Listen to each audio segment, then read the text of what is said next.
The Battle of Glasgow was fought on October 15, 1864, in and near Glasgow, Missouri, as part of Price's Missouri expedition during the American Civil War. Although the battle resulted in a Confederate victory and the capture of significant war material, it had little long-term benefit as Price was ultimately defeated at Westport a week later, bringing his campaign in Missouri to an end. Background: the Battle of Glasgow was a part of Price's Missouri expedition, a raid by Confederates under the command of Major General Sterling Price into Missouri which began on the 19th of September 1864.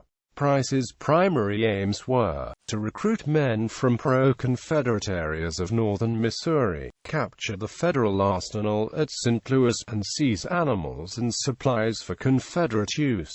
He hoped that his raid might relieve the pressure on Confederate forces in Tennessee, Georgia, and Virginia by diverting Union troops to fight him. He also hoped his raid would influence the November presidential election by reducing support for Abraham Lincoln.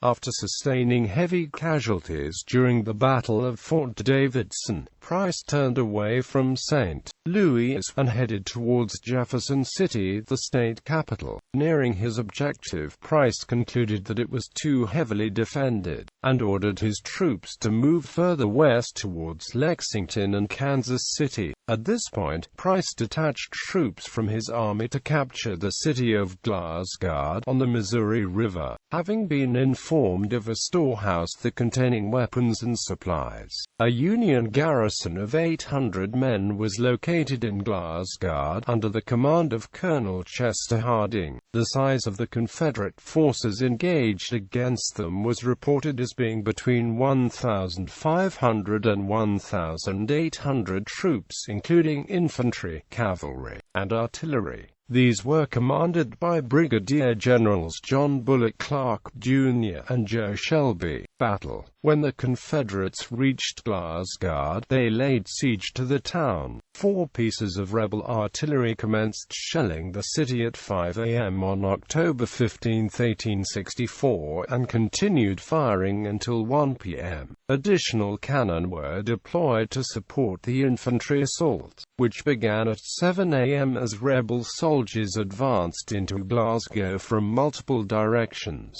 Hereford Hill, a nearby promontory which the Union soldiers had fortified, was also brought under attack. After fierce resistance, the Federals were compelled to fall back from the town to the breastworks on the hill, but not before blowing up the Glasgow City Hall, which they had been using to store the munitions. The ensuing explosion destroyed a half-block of downtown Glasgow. Once atop the hill, the Union troops formed a line of defense. However, as the Confederates continued the steady advance, Harding became convinced that his forces could not win and accordingly surrendered his command at 1:30 p.m. Upon receipt of generous terms from his foes, the Confederates occupied Glasgow for 3 days, taking 1,200 muskets, 1,200 overcoats, and 150 horses before leaving to rejoin Price's command. A Federal steamboat captured at the Glasgow wharf was burned.